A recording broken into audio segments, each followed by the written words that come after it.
All right. Hello, everybody.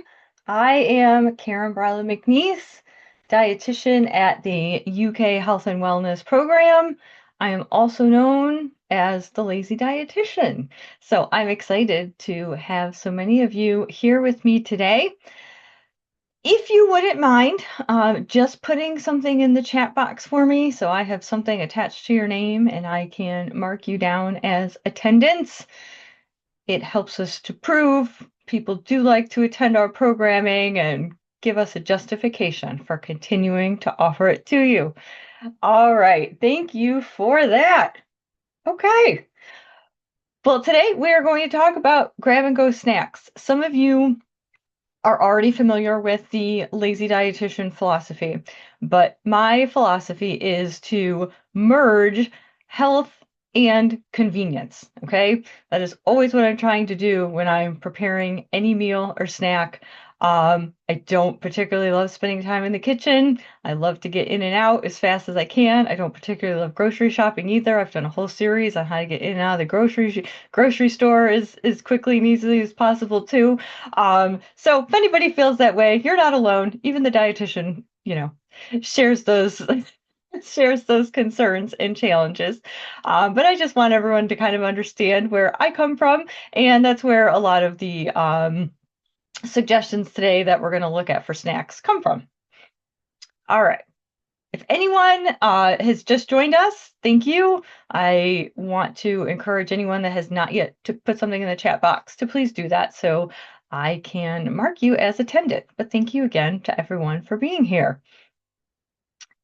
Okay, I often hear this from clients, but I thought snacking was bad for me. And of course, I have the word bad in quotes because I really try not to use that word when I'm talking about ways of eating or foods to eat or not eat. I don't like to label them good or bad. I would prefer to label them, maybe always foods and sometimes foods, or nourishing foods or play foods. But I hear this a lot, right? That people just have gotten this message from, social media or other things they've read out there that snacking is just bad. I think this has a lot to do with what people often tend to snack on and how they tend to snack. So I think a lot of times we associate snacking with something like chips or candy, and we associate also snacking with, well, I just sit there kind of mindlessly eating the chips out of the bag while I'm watching Netflix, and then I end up eating the whole bag, right? So it's more about the how and the what. But when done with intention, snacking can actually have many benefits. Okay. It can help keep energy levels steady. So, snacks, especially nutrient dense ones, like we're going to look at in the second half of this presentation, can prevent blood sugar spikes and crashes. You want to try to keep your blood sugar as steady as possible. And I know, people might be thinking, oh, I thought you only had to worry about that if you had, diabetes or prediabetes. Um, you have to be concerned about it even more so in that situation. But for anybody, it's always a great idea to try to keep your blood sugar as steady as possible, so that you can have the mental and physical energy that you need. It also helps prevent cravings and a lot of those midday slumps a lot of us tend to have around 3 or 4 in the afternoon if you're working on a traditional work schedule.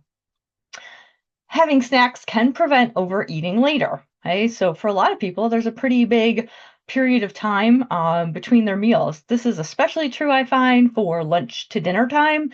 That can be often, 5 to 8 or more hours for people, depending on what's happening in the evening, right? Dinner often can get pushed back pretty late. And if there's no snacks, you might be overly hungry, and then we know it makes it harder to make good choices and control your portions as well at those meals. Snacks can improve focus and productivity. And again, that's partly related to keeping a steady blood sugar. But it does also supply just, nutrients, carbohydrates that turn into glucose in your bloodstream and, protein and healthy fats. And all of this can help fuel your brain and your body during the day. So, whether you have a desk job and you're doing a lot of thinking during the day and need to focus, it helps with that. Also, if you have a more, physical job or involved in a lot of activities or exercise or sports, snacking might be helpful then. Snacking can help us meet our nutrition needs. So certainly, we want to try to have nutrient dense meals that are well planned, but I think we all know that that doesn't always happen and that can be difficult. So snacks are a great opportunity actually to add nutrient dense foods that might fill any gaps that you do have in your diet. And finally, also related to kind of promoting stable blood sugar, snacks might encourage a better mood by reducing irritability, or what many of us know as that hangry feeling. I am definitely a hangry person. My blood sugar drops, and yeah, even my loved ones around me know the signs, and they say, "Okay, Karen, do you need a snack? Let's get you a snack." So if you're someone who is vulnerable to that, then snacking might be helpful. Okay. Now, I do want to address a few snacking myths that are out there. We've just addressed one, that snacking is bad. That's not true, as we saw. Another myth is that everyone needs to snack. Now, I don't want anyone thinking just because I'm doing a whole presentation about snacking and its benefits that I'm saying you need to snack. Okay. I truly believe that you have to decide if it's right for you. And I've worked with hundreds of clients over the years, and I've seen all different types of, you know, eating patterns. And, I just believe everybody's built differently. Their lifestyles are different. So snacking may or may not make sense to you. Okay. But I certainly think people should be open to that concept. And hopefully the understanding that there are some benefits to snacking can help you do that. I personally have always felt that I'm somebody who cannot go really long stretches of time without eating. Even if I have a pretty substantial meal, I feel like my blood sugar still kind of takes a drop and I need a snack usually within 3 or 4 hours. I even remember this in, middle school and high school where you're expected to go, oh, all these hours without eating in the day, and I would have to bring like a snack and sneak it in while I was changing classes or something because I'd get so hungry. So again, I just feel like I'm built like that, but everybody is made differently, and again, your lifestyle is going to impact some of that as well. Another myth is that snacking spoils your appetite. Um, I actually believe it can help manage your appetite, like we talked about on the previous slide, that if you are going, several hours between meals, and you tend to get hungry, then by all means, snack might be a good thing and can help you from getting overly hungry by the time your next meal comes around, and you might be able to make better choices in that meal. This is another message too, I feel like often it gets passed from parents to kids. I do see this, telling a kid like, oh, well, you can have a snack, it's going to ruin your dinner or spoil your appetite. Now again, every situation with a kid and eating like that is different and unique. And so, we have to take that into account. But I do want to point out that sometimes, little bodies can be experiencing the same thing adult bodies do. Of just like, no, I'm actually, hungry. And, maybe parents thinking about, well, how long has it been since your child last had a meal or snack? Or are they eating things that could be expected to make them feel full, or are they just kind of eating empty calories that aren't filling them up? So it could be, an invitation to explore some of that if you frequently find that your child is asking for snacks, especially close to a meal time. And it's also a great opportunity as soon as a child's ready to start talking with a child about, describing physical hunger and being able to be in tune with what their natural hunger cues feel like, to distinguish between maybe something that's simply a craving or I want to eat because I'm bored versus actually being physically hungry. And then finally, another myth, you should never snack at night. This kind of goes along with the myth that's out there about, oh, you should never eat after 7 or 8 o'clock at night. Now, speaking in broad generalities, that could be a good guideline for a lot of people for different reasons. Because again, the later it does get into the day, perhaps the more vulnerable we are in terms of how tired we are, or the stress of the day taking its toll, and we might end up being more vulnerable to emotional eating later in the night and doing snacking because of that. But there are some people, depending on, again, their lifestyle, who might be legitimately hungry after 7 or 8 p.m. Me, for example, I'm a night owl, and so it's going to be several hours from the time that I eat my dinner to when I go to bed, and I am going to get hungry in that time. And going to bed hungry is not a great idea either because it does interrupt your sleep and affect your sleep quality. Um, you might also have health needs that require you to have a little snack to take a medication in the evening, or some people with diabetes find they do better if they have some kind of like protein or fat snack closer to bedtime. And it controls their blood sugar better through their sleeping hours. So those are all some things to consider. But I would, again, never say never. You have to, again, figure it out for yourself and what will work best for you and meet your needs. Okay, some guiding principles for snacking. So I just kind of want to look at this from, big picture perspective, what my advice would be. And then we're going to look at some real specific options because I'm going to assume that's why a lot of you were here today to get really specific suggestions. So we're going to get to that. Okay, so snacking, you do want to tune into your body's cues, kind of like I was just talking about the emotional eating, right? We really want to be sure that we can make a distinction between kind of an emotionally driven hunger and a physically driven hunger. Of course, understanding what your physical hunger cues feel like is very important to make that distinction, knowing that, oh, geez, I do start to get a little grumble in my belly or it starts to feel a little empty. Some people notice it in their mood, right? Like we talked about, being kind of irritable when their blood sugar starts to drop and using that as a clue. Maybe you find that your physical energy is low, or again, you're just having a decreased ability to focus and concentrate on the work that you're doing. So these are all great cues from your body that you do want to tune into and try to honor. And again, what you interpret about those cues can help inform whether you need to snack and what might be best to snack on. Obviously, you want to focus on nutrient dense foods to optimize all those benefits of snacking that we talked about. Okay. If you have a snack that's a chocolate bar, that is not going to help stabilize blood sugar. Okay. That is going to give you a blood sugar spike and then a crash, and there's going to be some issues with that. So you'll see in these lists that we look at, we're going to focus on foods that are high in proteins, high in fiber, high in healthy fats. These are the kinds of nutrient dense foods that are going to give you those benefits. And also be likely to help you fill maybe some of those nutritional gaps that might be missing from your meals. A big part of snacking, of course, is to be prepared with the snacks you need when and where you need them. So, step one, right, is making sure we procure the snacks from the grocery store, that we have them available, and not just available at home. If you work at home and live in your home, then that works fine. But if you do go to the office, then you want to be sure you have a stash of snacks there as well. Maybe in the car, if you spend a lot of time traveling in your car from place to place, maybe that's a place to have some snacks. Maybe you want to think about having the right containers and baggies and little cooler bags or ice packs so that you can be, again, having these snacks whenever and wherever you need them. And finally, we want to stay mindful of portions. Okay.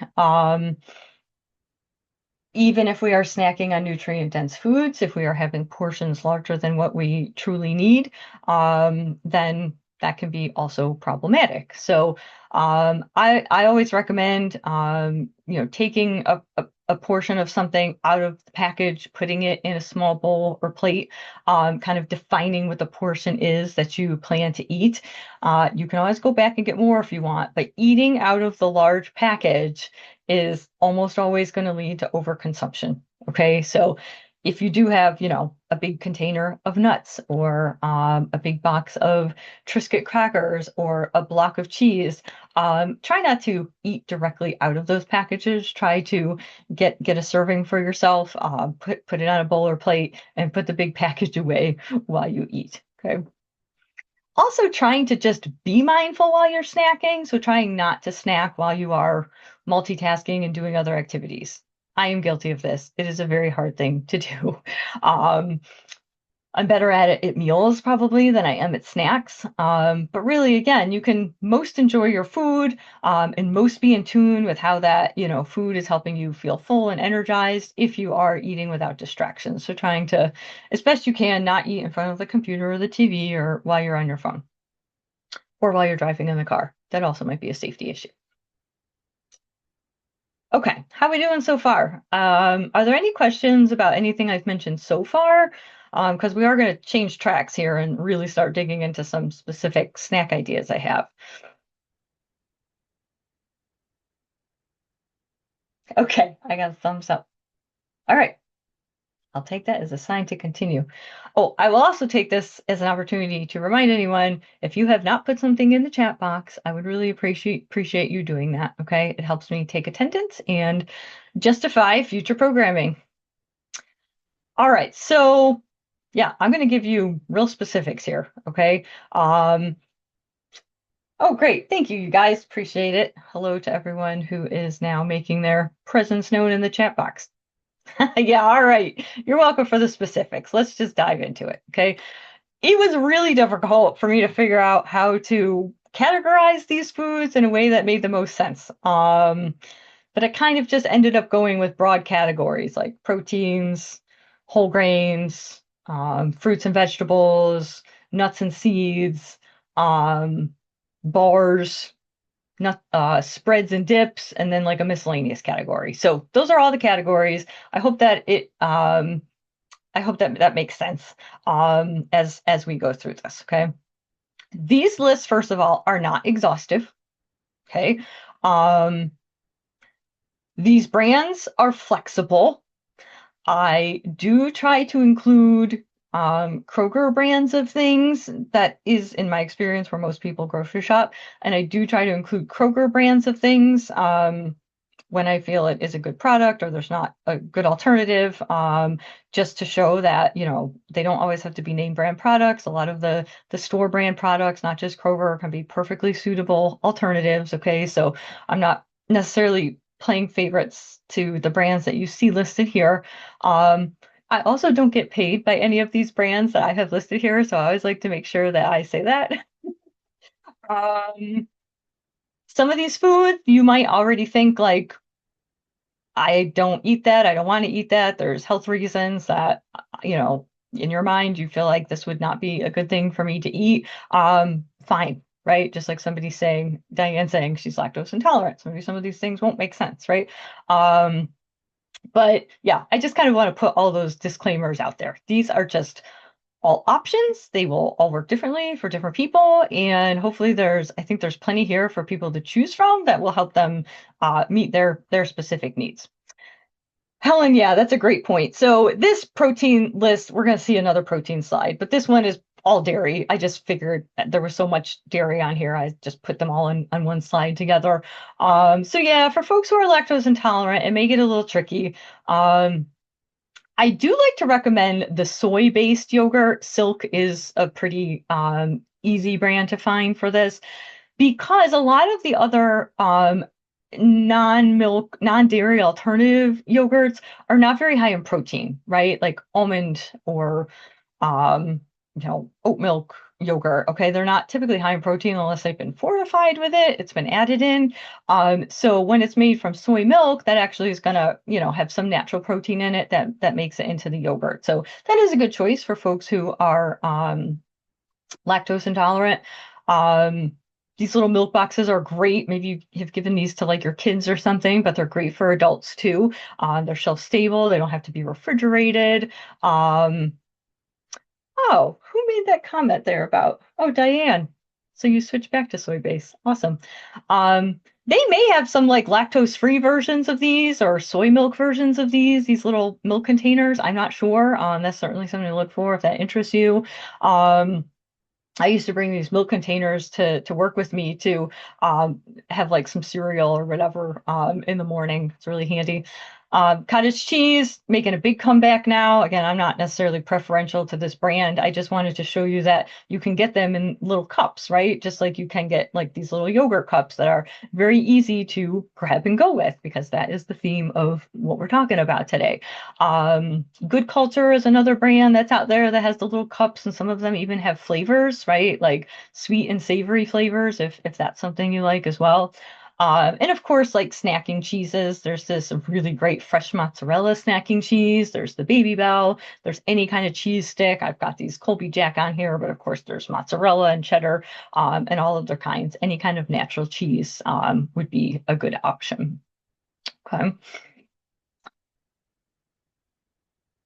I would generally try to say you want your yogurt to be low fat or fat free.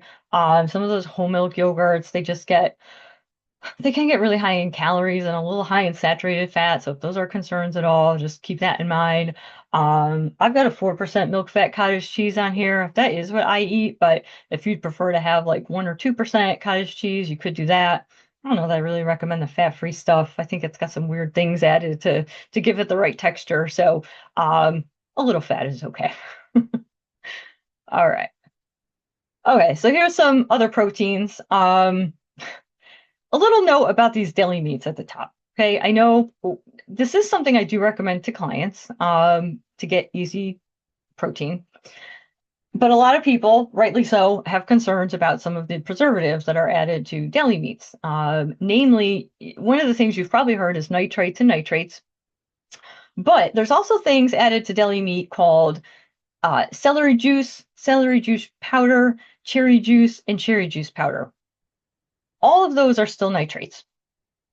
Okay, so don't let that fool you. They are definitely fooling you when they say on the front of the label, no added nitrates, but then they have like a celery juice powder. That's actually kind of lying. So I like to try to find deli meats that don't have any of those things. And these are actually two I found at Kroger, these Simple Truth packaged chicken breast and turkey breast slices. So those ingredient lists look pretty legit, but these are really hard to find. Okay, but they do exist. I just like to put that out there. Again, I'm not saying deli meat can't be an option, even if it has some of those nitrates and the celery and the cherry juice powders. But just be aware and moderate consumption, perhaps based on that. Oh, Stephanie, great idea to look on Amazon for more variety of those shelf-stable dairy-free options. Good point. Hard cooked peeled eggs. I'm a huge fan of these. Some people think they're weird. I've heard some people like certain brands than others. I can speak to the Kroger ones. I think they're great. But I have a really hard time cooking my own hard cooked eggs. They never come out right, and then I got to shell them. And you can buy these ready to go. There's nothing weird added to them. Yeah, they're really easy. Again, you're going to pay a little bit more for some of this convenience. That's going to go for a lot of the foods on here. And I do want to mention that time is money, right? So you're going to get charged a little bit more for something that's convenient, that saves you the time and effort of doing it yourself. And that is where people do have to make these decisions about those trade-offs, right? In terms of cost and convenience for themselves. I always talk about, just trying to buy the convenience things where it makes the most impact for you and saves you the most time and effort based on what you know about your food preparation habits. Oh, good. Tiffany's going to try the eggs. These Starkist packs are great. They actually come in tuna, salmon, and chicken, which I don't think everybody realizes. I think everyone thinks tuna, but a lot of people are not tuna fans. So there is salmon and chicken versions. They're, pretty much single serve packs, all, super great protein source, already come with a little flavor on them. So those can be used in a variety of ways. Some people just eat them on their own. Some people put them on crackers, add a little mayo, make a small sandwich, lots of ways. Something like a Chomps, or I know there's other like Vermont, like a Vermont beef sticks. I'm not exactly sure all the brands, but these can be decent on occasion. I think I would watch out for maybe the sodium. I think there might be some of those nitrate type things in there. I can't be sure, honestly. I'm not sure I've looked at that. But again, for an easy portable protein, something like this might be okay. Same with like a jerky. I would try to look for maybe lower sodium, lower fat versions of these kind of things. Let's see. Oh, Starkist also makes these smart bowls. That might be something to consider. There's a whole line of them. Some have quinoa, some have rice, some have pasta, and they have different like proteins in them and different like flavor profiles. And they're, I mean, it sounds like it's a meal because it's called Smart Bowl, but it only has 160 calories. So I think this really could be a very decent snack. Um, Dry roasted edamame or dry roasted chickpeas. These are crunchy and salty. So if you're someone who likes a crunchy, salty fix in the afternoon, I tell a lot of people who like to eat pretzels and things like that, try this because with edamame and chickpeas, you're going to get a lot of protein and fiber from them as well. Something a little different on here. I'm not opposed to these Kodiak oatmeal cups. Um, they're not bad. I mean, they have some added sugar, like any flavored oatmeal will, but it's not ridiculous. It does have the benefit of the added protein. Oats in and of themselves are whole grain and a good source of fiber. So this is not a bad choice, either for a snack or an easy breakfast. Okay, fruits. I tried to put some images up here of like fresh whole fruits that I think are pretty easy and portable and don't require much prep at all, if any. So those are always good places to start. I'm a big fan of buying cut up fruit, especially of fruits that I find really annoying to cut up myself. So in this picture, that's why I chose pineapple and watermelon because those I find very yeah, frustrating and time consuming to cut myself. So I will buy something like that already cut up. Maybe like melons are another thing, like honeydew or cantaloupe would be another good thing to buy already cut up. Okay. Already cut up apple slices, right? That makes it really easy to grab, a few apple slices, and maybe we're going to look at some little individual peanut butter cups and grab those and go and dip your, apple in there, or maybe put the peanut butter on your banana. Unsweetened applesauce pouches or the unsweetened applesauce cups. Any kind of fruit cup that's in its own juice or canned fruit that's in its own juice and unsweetened. Um, these crunchy fruit chips. I know this Bear brand doesn't have anything added. There's no added sugar. There's no added oil. So anything similar to that. They also have banana chips in this version. Freeze dried fruit as well you could put on here. Kroger has a huge line of those. Again, there's usually nothing added to them, and they're really like crunchy and sweet. Very good. They're really good too, maybe for adding into like overnight oats or put on like a dry cereal or mix into like a granola or something like that. Same with dried fruit. I didn't put dried fruit on here because I usually think of that as something more to like mix in with other things like a trail mix or oats or cereal. But those could certainly be options too. Vegetables, I try to again point out some really easy veggies like grape tomatoes or baby carrots, the mini sweet peppers, sugar snap peas, mini seedless cucumbers that don't require any peeling, already cut up broccoli or cauliflower florets. These things are all ready to roll. Lynn, dried fruit is just, it has more concentrated sugar because the fruit has dried, right? There's no moisture, water left in it. So all of that natural fructose, fruit sugar, does concentrate into a very small volume. So I'd say that's why I say I think of dried fruit as something you mix in something else because you do want to try to have like smaller portions of it, and it probably wouldn't be so filling just as something on its own. They sell a lot of these little snack trays with the veggies and a little ranch. I'm not opposed to a little ranch in there if you want. You can buy these at Kroger, and they have all kinds of variations of different, fruits and veggie kind of trays like this. Mini chopped salad kits. I love this invention because people are always complaining they can't, use that whole big bag of the salad kit. Now they have these mini ones, and also some low sodium V8. Great way, easy way to get some veggies as well. Oh yeah, the frozen shelled edamame. I didn't put that on there, but yeah, I did have the dry roasted. But you're right, the fresh shelled is a good option too. Yeah, I'm gonna get to that. Who's got the peanut allergy? Stephanie. There's also sunflower butter, which I'm gonna list, but thank you for mentioning the wild butter too. It doesn't matter. No, any nut or seed-based butter will be nutritionally pretty similar in terms of its fat profile and um, yeah, protein content, that kind of thing. So here's some whole grains, right? So if you know, like a cracker, I recommend wheat thins, Triscuits. These Crunch Masters are great. They're also gluten-free. Something like a Skinny Pop or Smart Pop popcorn. These mush overnight oats, I really like. It's kind of like store-bought overnight oats. And then maybe just some plain unflavored instant oatmeal packs that you could easily zap and, you know, add your own mix-ins to as well. So here's our nuts and seeds. Again, any kind of nut and seed really is generally fine, but these are some good ones for snacking. The pumpkin or sunflower seeds, maybe some of the little like 100-calorie packs or little sleeves of nuts that makes it easy, convenient to grab and go with it and control portions. These skinny dip nuts are fantastic and come in a lot of different flavors without adding too much extra like fat or sugar.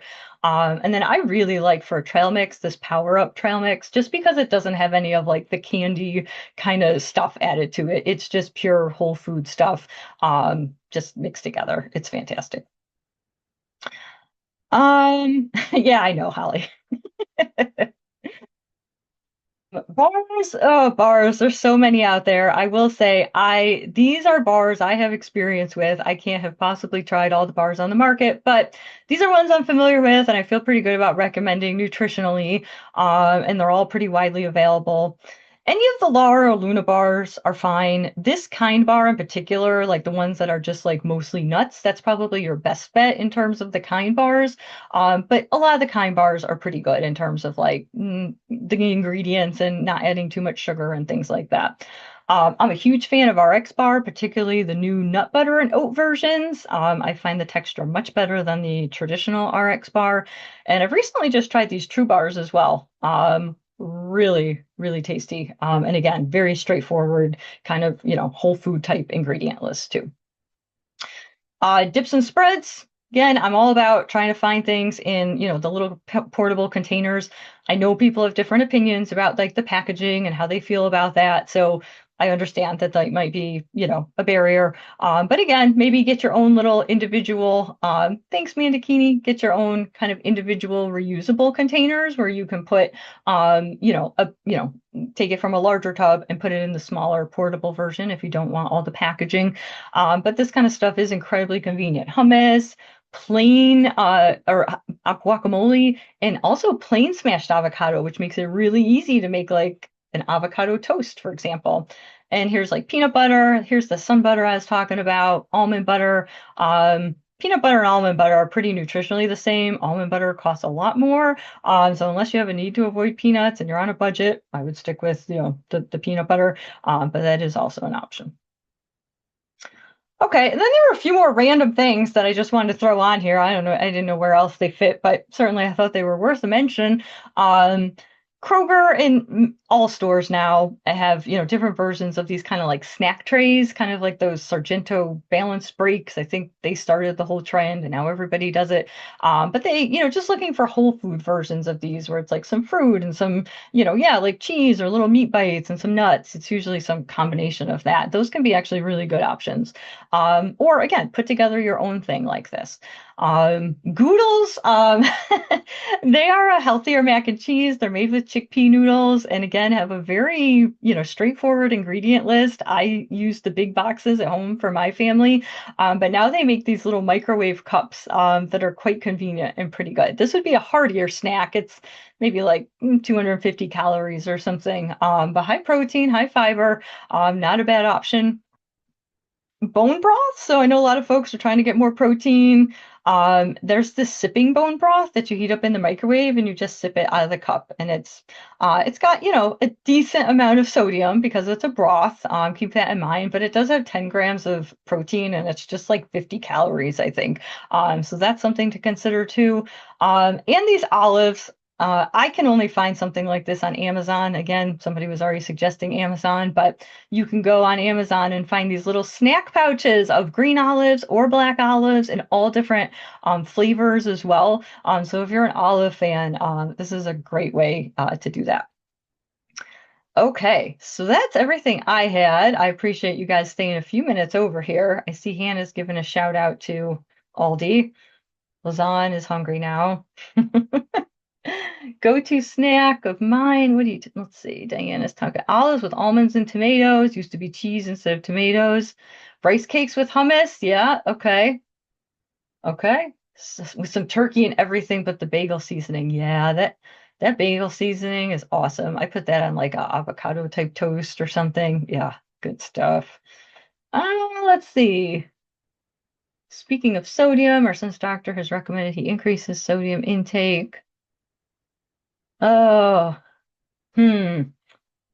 Boy, yeah, that's a good question. I mean, honestly, a lot of the things on this page right now, like the goodals and the olives and the sipping bone broth, are all pretty decent sources of sodium. Some of these cracker type things are pretty good sources. The popcorn, he could drink like a high sodium V8. That would be a really healthy way to get quite a bit of sodium. He could do just regular sodium V8. Um, some of these deli meats and like packaged proteins will have some sodium. So will these like, crunchy, salty snack type foods as well. So those might be things to look at. Cottage cheese is another one that's pretty healthy that has sodium. Tiffany doing the cottage cheese on wasa. Oh yeah, wasa, that's a good suggestion. Like I said, these lists are exhaustive. There's no way they can be exhaustive. So I appreciate you guys adding your own suggestions for that. Oh yeah, that is totally my favorite. I had that today, cottage cheese and pineapple. I know a few options with the chocolate. Healthy chocolate snacks. I mean, those skinny dipped are pretty good for chocolate. They have like this is peanut butter dark chocolate, but they have all other kinds of chocolate variations of those. That is a fix. I am of the opinion, and some of you already know this about me, that if you really just want chocolate, have a little chocolate. I mean, you could just go ahead and just take a little 1 ounce bar of, good chocolate that you like and enjoy that how it is. You could put some chocolate chips or M&Ms in your trail mix or eat it with your nuts if that's something you want to do. Make it like sweet and salty. I have heard about the Kind ice cream bar. Thank you for that. Oh, and the Chobani flips. Yeah, some of those have like chocolatey kind of desserty type things, and they are pretty good, and you get some nutrition from them. Good ideas. Even chocolate pudding, if you make it with real milk, like get the kind that you just make instant, like with your own milk, and that actually could be pretty decent too. Oh man, so many good comments and questions here. Yeah, a lot of people, I'm going back up to the cottage cheese. A lot of people now are making the cottage cheese, like putting it in stuff. That's a huge social media trend. And I love that for cottage cheese because I've always loved it, but a lot of people don't. And I'm glad that people are finding ways to use it now, even if they don't like the taste or the texture of it. Okay. I think I got through all the comments. Diane, I have a bag of mini dark chocolate chips and I put them in the freezer, out of sight, out of mind. Yes, that is really important. Out of sight, out of mind. I like that. But you know it's there if you need it, right? So it's not like you're depriving yourself. You don't need to be prompted to eat it every time you walk in the kitchen and see it sitting on the counter. All right. Awesome. Thank you guys so much for being here. I hope this was helpful. I appreciate all your contributions to the discussion and the additional ideas that you had. And as always, feel free to reach out to me if there is anything I can help you with. All right. Thanks, guys. Take care. Bye.